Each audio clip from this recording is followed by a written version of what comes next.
How long are you going to live? Well, today we are going to talk about life expectancy. Can you live to 120? And do you want to? We're going to learn more today on our debut episode of Season 2 about life expectancy.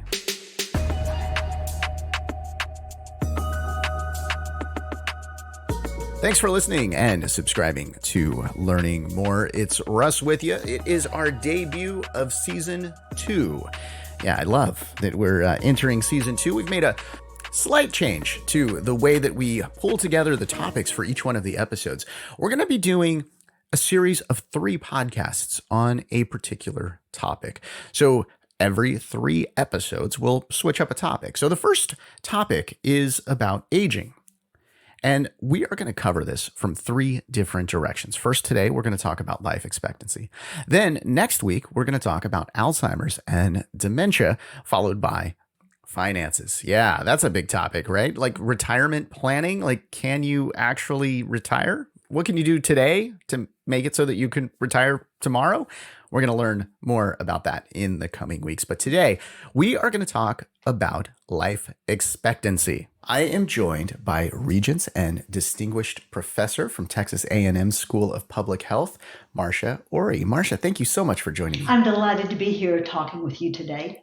Well, I was so glad that I found you online. Like, this was a great discovery. You did an article about life expectancies and this expectation on healthy aging. So I really wanted to learn more about this topic. So thank you for joining me. Okay, so looking at the stats, because I always love to, I'm kind of a data nerd. And I looked at stats as far as aging goes.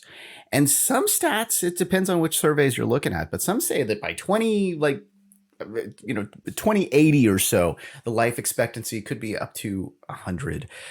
Some say that by 2300, it'll be that, right? So it depends. But at some point, we're going to get there where the life expectancy is 100. I did this little survey for myself. I found this website and it's kind of neat. I'll put a link in the description called longevityillustrator.org. And I was able to put my age in there and answer some simple questions. And it gave me kind of my chances of living to certain ages. So I've got about a little less than 10% chance of living to 100, according to this. But hey, I'll take that. That's pretty good. Thinking about life expectancy and this rise in the numbers. First of all, how do we get there? How do we get to be a centurion? Well, everybody ages from the moment they're conceived. And I think it's important to separate out 2 concepts. One is life expectancy, and that's the average age that you're expected to live for people born today, people 65 and older, and even 85 and older. So the actuarials can tell us average life expectancy.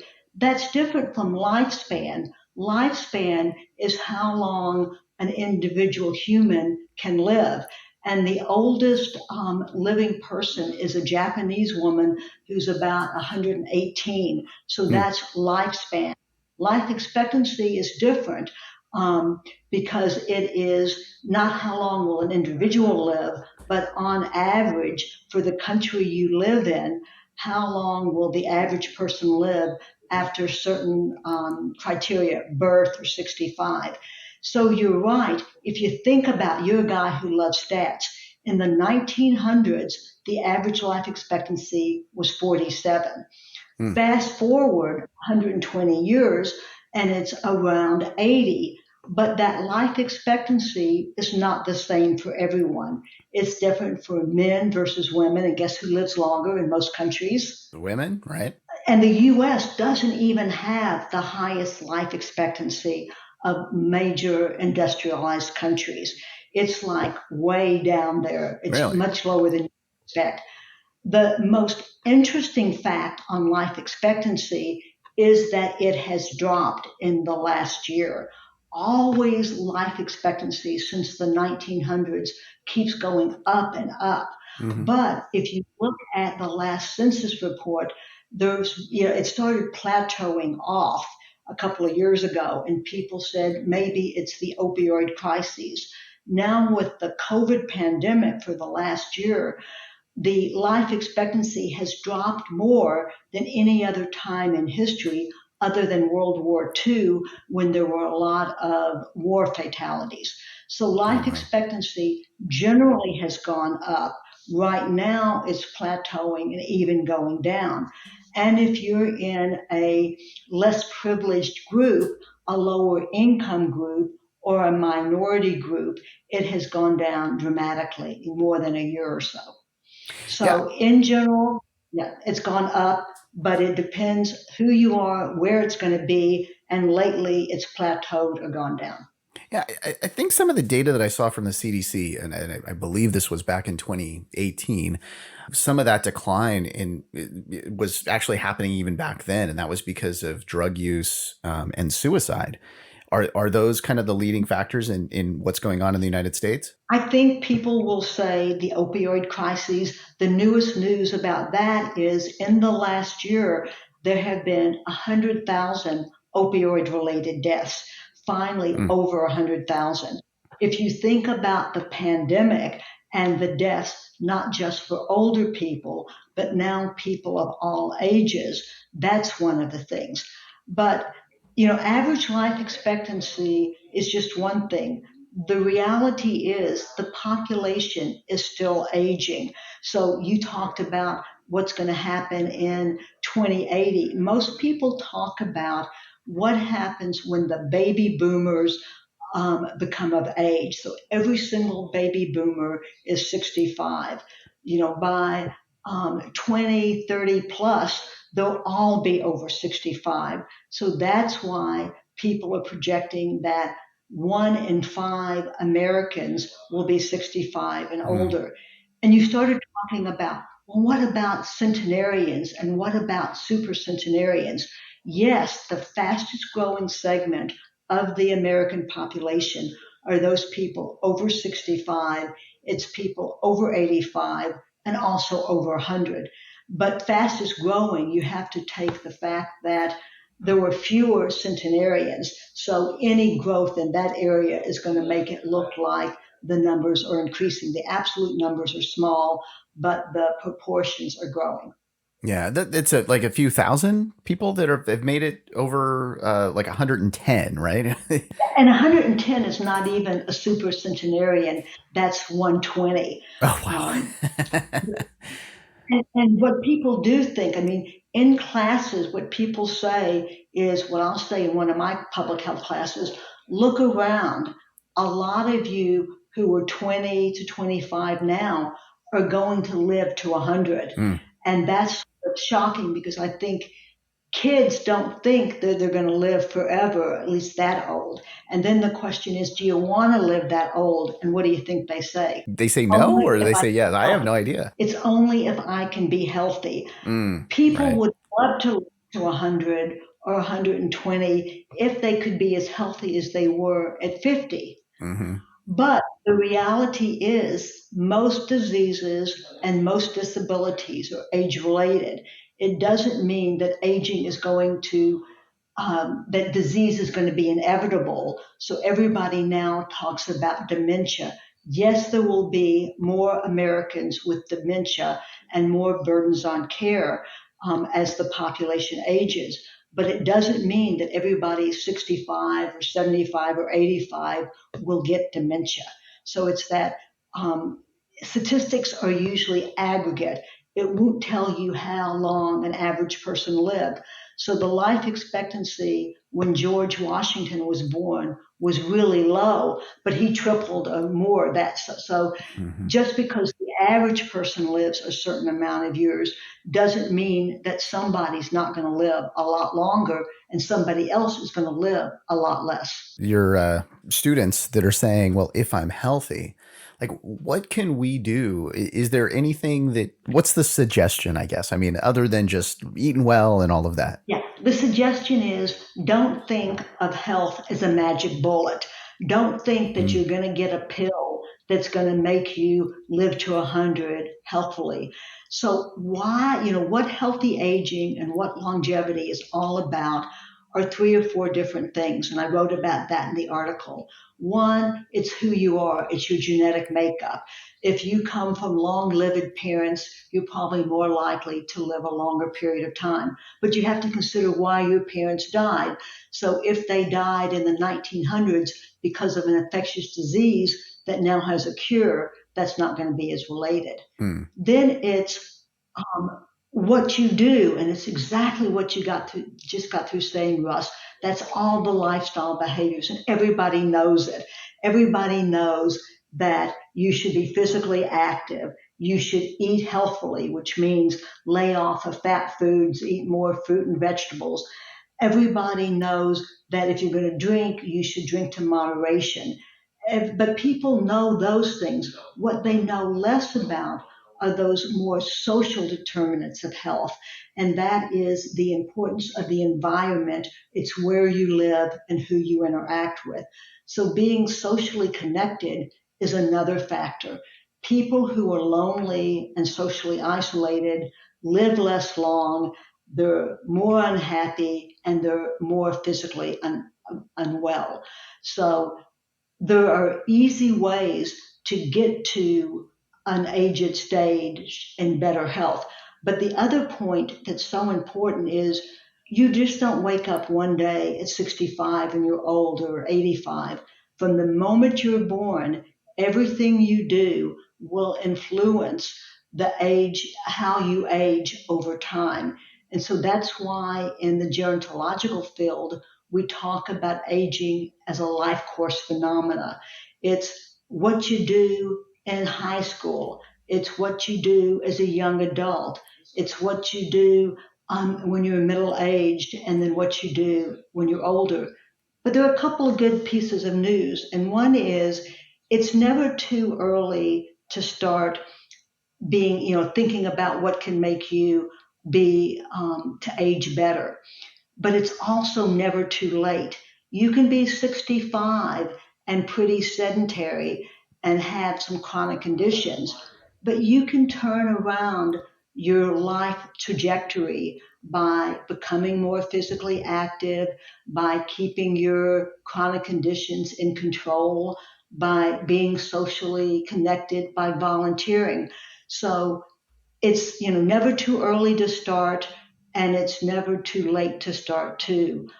Taking care of yourself and thinking about making healthy aging the new normal. Okay, that's great that you said that it's never too late, because when you were talking about, early on, I was thinking about all those like Taco Bell visits that I made when I was a kid. That's probably not the best choice for back then. I've stopped that now.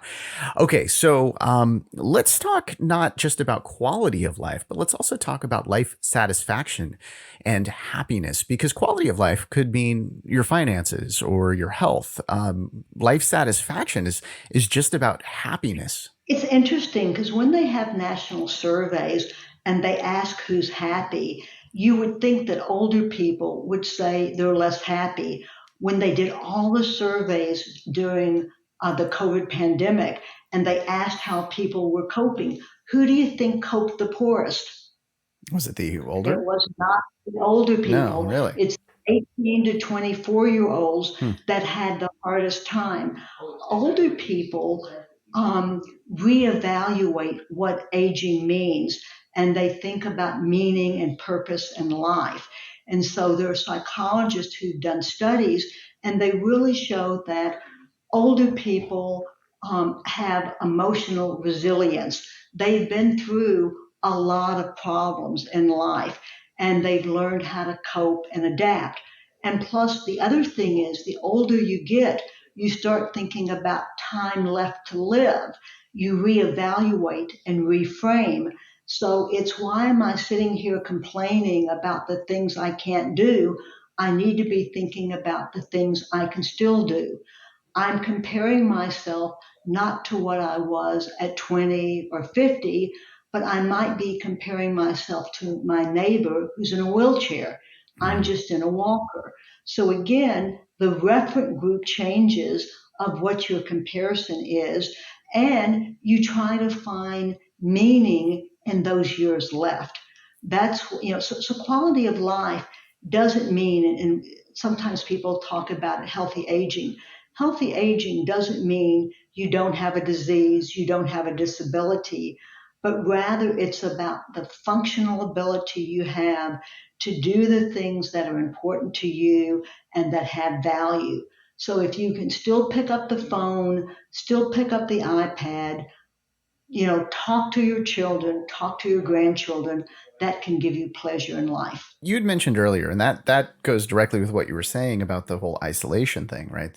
Those in isolation don't do as well. Well, even if you have, FaceTime and phone to talk to people that are in your family, I do feel like technology does help with that a lot. Technology helps a lot, but let me just say one thing first. Loneliness is not about being alone.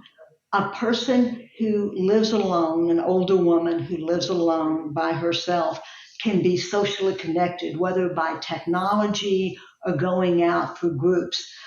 You can live in an apartment house and still with people all around you and still feel lonely because you might not have those Yeah. skills or desire to connect to other people. So Right. loneliness doesn't mean being alone, and being in a group doesn't mean you'll be socially connected.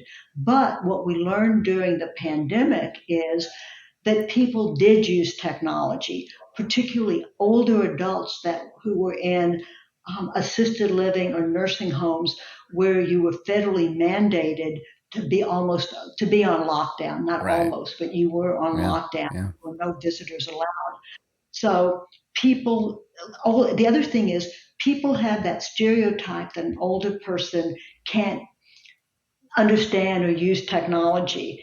It is amazing how fast this older generation that maybe didn't use iPads before learned how to get on Facebook. They Mm-hmm. learned how to get on chat groups.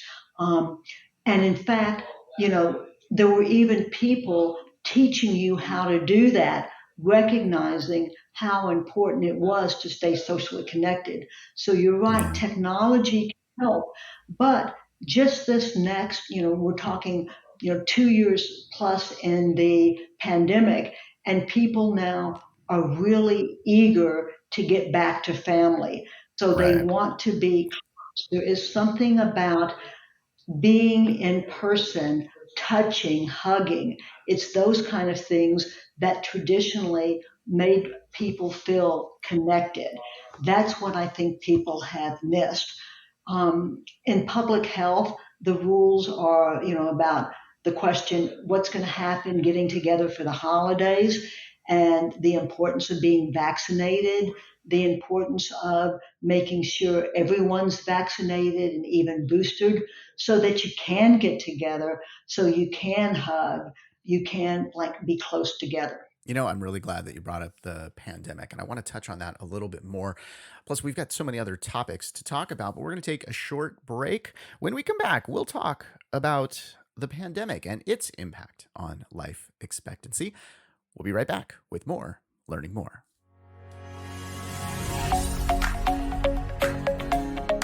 If you enjoy history, maybe you're just feeling a little nostalgic, or you wonder who's having a birthday today, or maybe you need a reason to celebrate. Well, we've got the perfect podcast for you. It is called This Is Today, and each and every day we talk about the historic events, celebrity birthdays. We also talk about whatever is going on today. There's always something to celebrate when you listen to This Is Today. And at just 10 minutes each day, you can make it a daily habit. You can even add it to your Alexa Flash briefing. Click the link in the description or just search in your favorite podcast app for This Is Today. Thanks for listening and subscribing to Learning More. This is our second season here. We are in the first episode of a 3-part series on aging. I'm talking with Marcia about life expectancy. And just before the break, we started to touch on the pandemic. Well, during the Spanish flu, we saw a huge drop in life expectancy numbers right after that and the years following that. And hopefully we're in the years following this pandemic. But Marcia, are we going to see a huge drop in life expectancy over the coming years? We've already seen that for the last year that there was a drop in life expectancy. You're right. So it's the Spanish flu, it's World War II, Mm-hmm. it's those events where lots of people are dying who wouldn't normally die. That's why we're seeing the drop in life expectancy. Um, it killed a lot of people in the US, and I can't even, at Yeah. one point I could tell you too the number, how many people have died with COVID. It keeps going up. And it certainly has gone up and down and up and down, and now Right. people think up again. That is definitely going to impact life expectancy. I said I've got a less than 10% chance, but I got a 20% chance of living to 95. So we'll go with that one.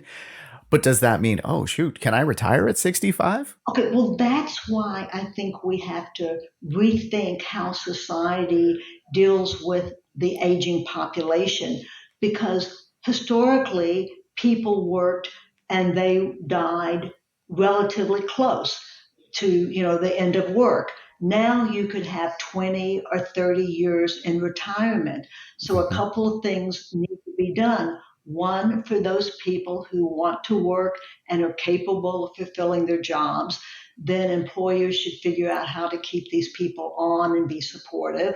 Sometimes people retire because they're plenty healthy, but they have an older parent to take care of, and that pulls them out of the workforce. And now we know that we have a workforce labor shortage, particularly of people who were trained in certain Mm-hmm. professions. Yeah. So it's really important in the workplace to make it as supportive as possible for people who are capable to stay in the workplace.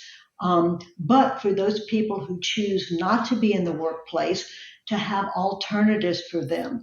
So, one alternative is lifelong education, Mm-hmm. it's going back to college.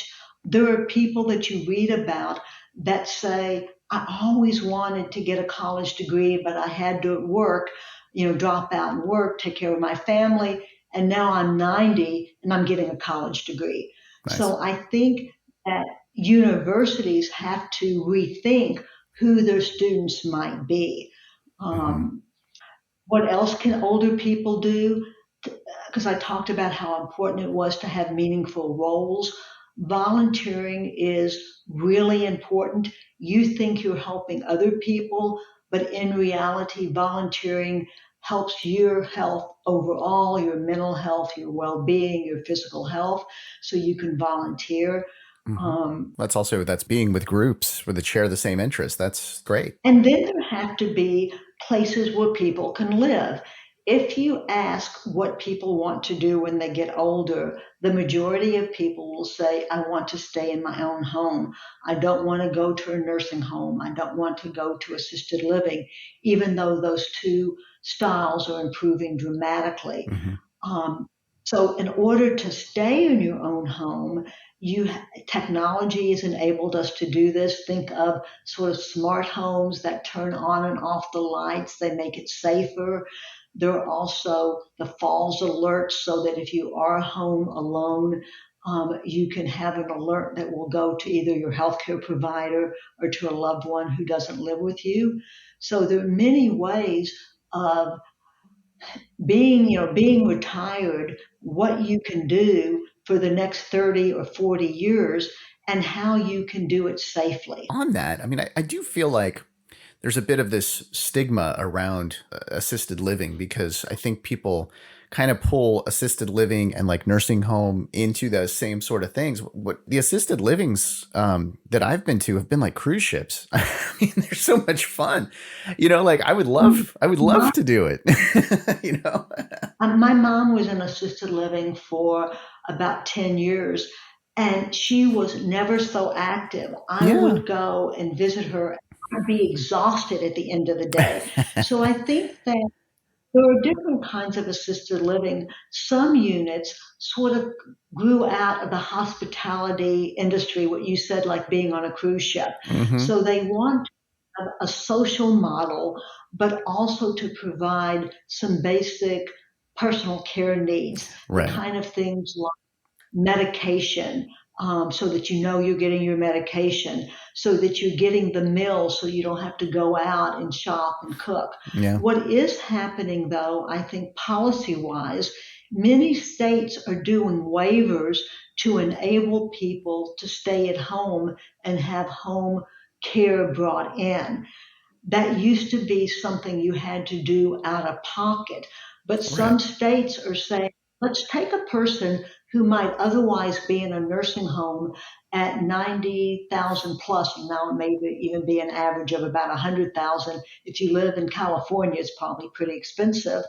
So let's take that money and instead give an older person some personal care a couple of times a week. Will that make a difference? Will that enable them to stay in their own environment even for a year more? You've saved the 90 or the 100K, and you've probably improved that person's quality of life at the same time. Cost is such a big issue with all of this.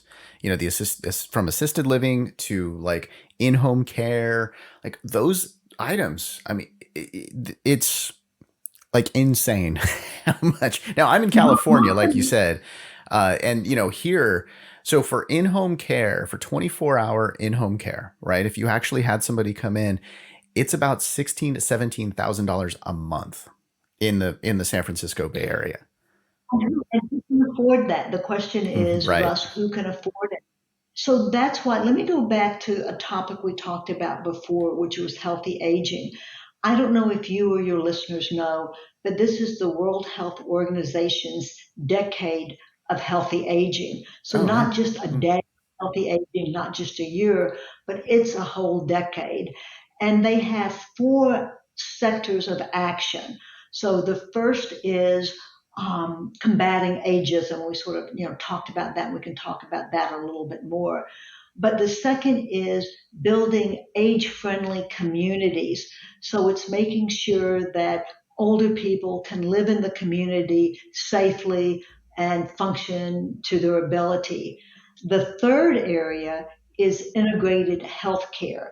So we know in America, unfortunately, that healthcare is not very integrated, that you go to primary care for one thing, you might go to specialty care, you might go to the ER, you might be in the hospital, you might be in and out, and sometimes it's not coordinated with all those different places you go. So we really need to integrate the care, and people are talking about almost care passports. So I'm Russ, and today I've been to see my primary care doctor, and tomorrow I go to my specialist. I might have a bad adverse reaction to my medication, so I'm in the ER. Everybody needs to know what happens to you. Right. But the third area, we can talk about any of these, the fourth area is long term care. And what this does is it changes the meaning of aging and dignity in life. So we no longer want long term care to be thought of as warehousing. Right. Whatever it is, palliative care, long term care, to respect the dignity of older people and let their last year, days, moments of life be lived with dignity.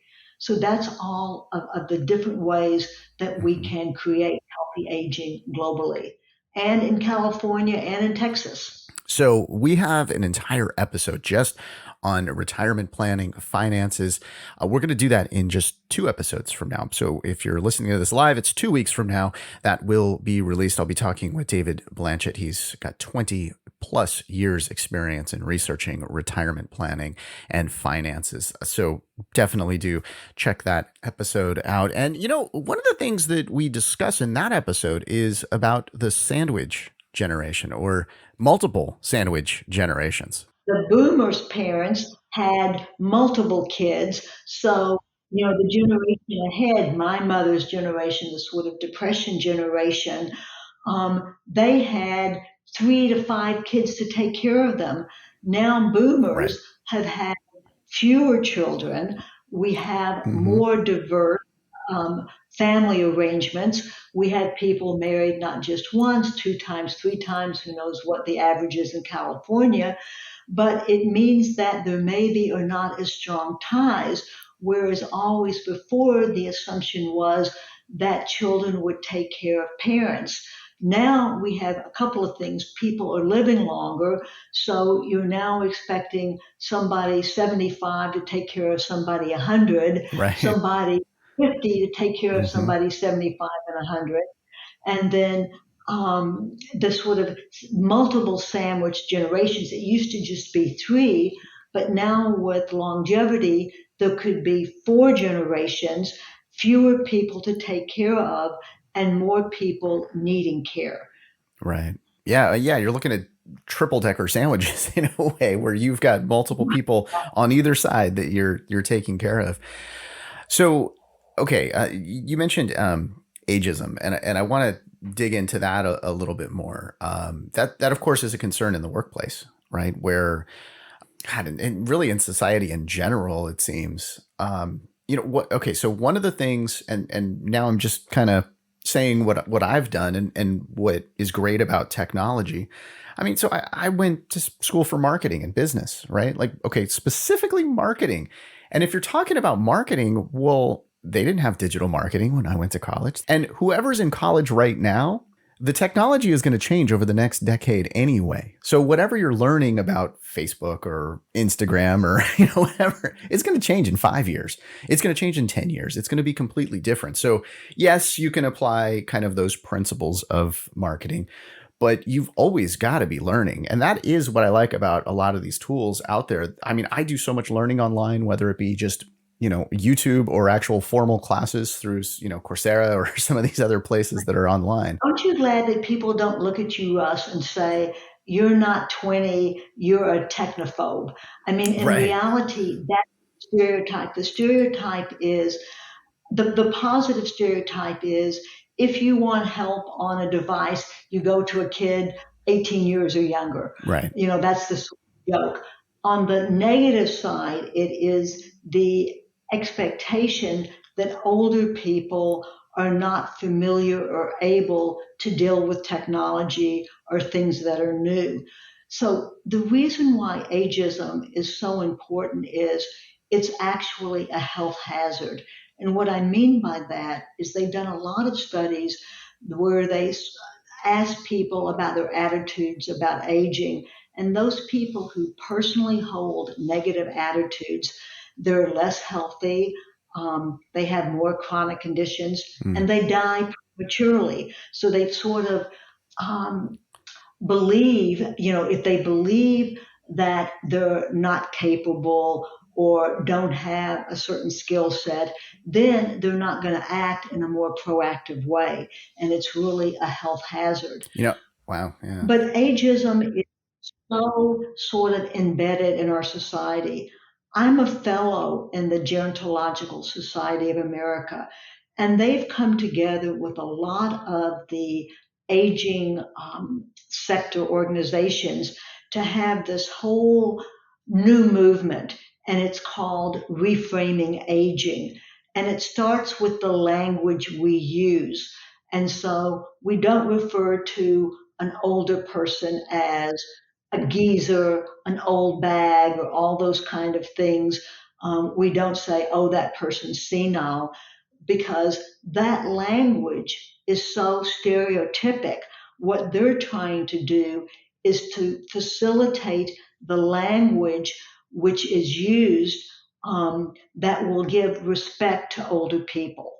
So you never say now that demented person, you say that person living with dementia. Again, it's the respect for older people at every stage of life, at every sort of health condition. The light bulb that went on as you were talking there.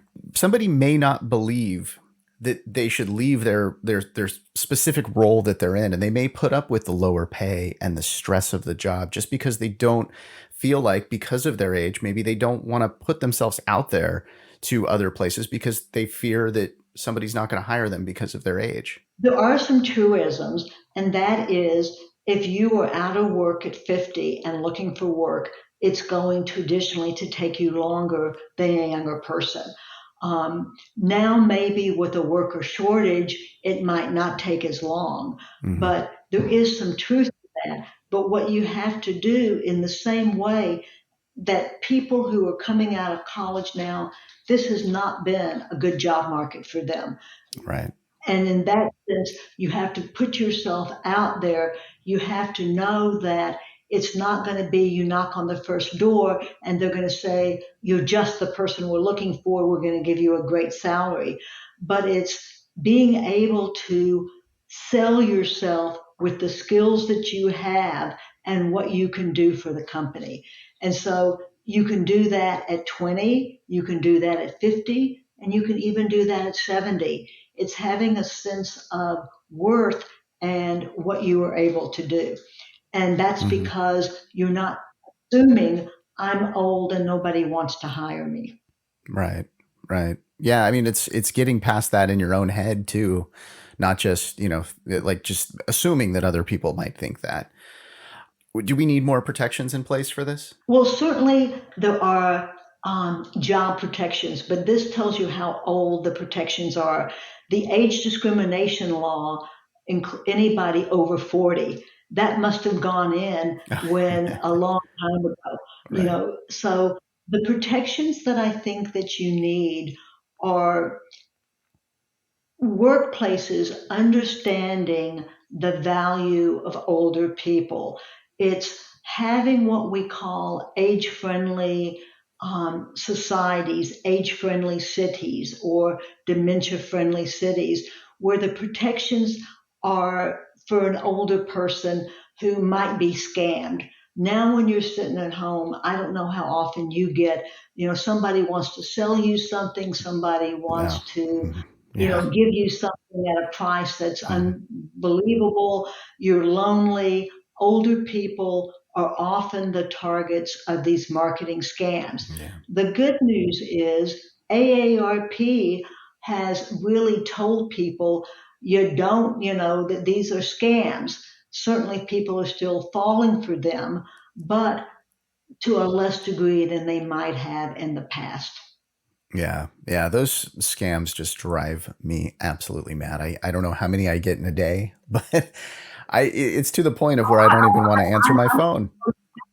I know that somebody, the latest for me, 10 times a day, I have somebody who wants to pay cash for your house. They can sound so real and scare you. I will do a future episode at some point on those scams because they just drive me absolutely mad, and I would love to get them back somehow.